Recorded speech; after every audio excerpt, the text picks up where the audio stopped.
Welcome back. It is another Meet a Rescue Monday here on Dakota News Now at 9 a.m. Joining us this morning is Jake Sargent and Christina Pittinger with 605 Boxer Rescue, and they have with them Charlie and Arty. So cute. They are just full of energy. Very excited to be buddy. here. Can you tell us a little bit about these two? Yes. So Arty came to us from Kansas. He was found on the highway just wandering with his sister. We've had him for about 6 months or so. He's 6 years old. Yeah, he's a very he's a lover. Very much. Very much a lover. Talk about good families for both of these dogs.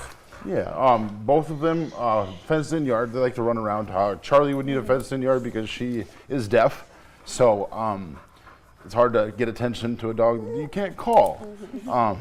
Yeah, she's 2 years old. She just had a birthday in December. She knows a fair amount of hand signs. We use American Sign Language. If you ever need to look up, if you are very interested in a deaf dog, that's how we communicate. We just look up the ALS or ASL, sorry. Yep.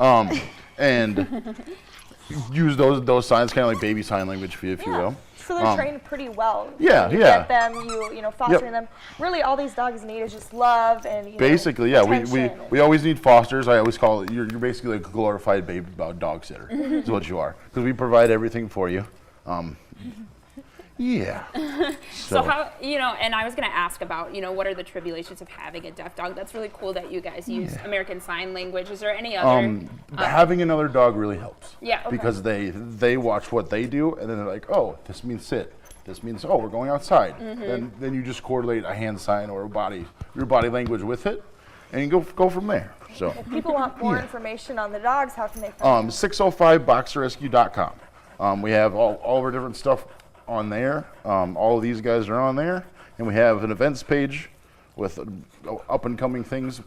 Our other this was on there, and then we have a Think Spring fundraiser where we're selling flowers up until April 10th for Mother's Day and stuff like that. And we're also launching a T-shirt today as well. We actually launched it for this today. Yeah, for this today on bonfire.com. So that is on our events page as well. There's a link to that. So.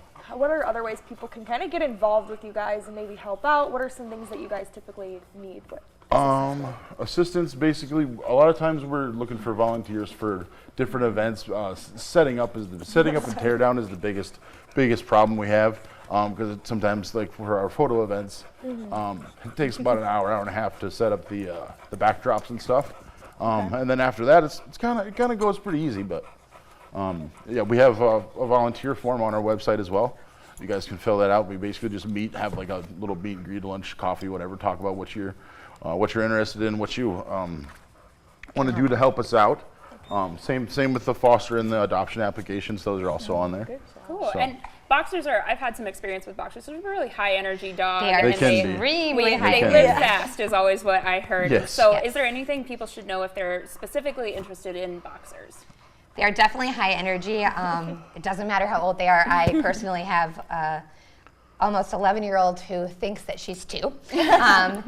Loves to run around. They enjoy playing with other dogs. They are very notorious for thinking that every dog is their friend. Yeah. But yeah, definitely high energy. Fences are huge so that they can just burn off some of that energy.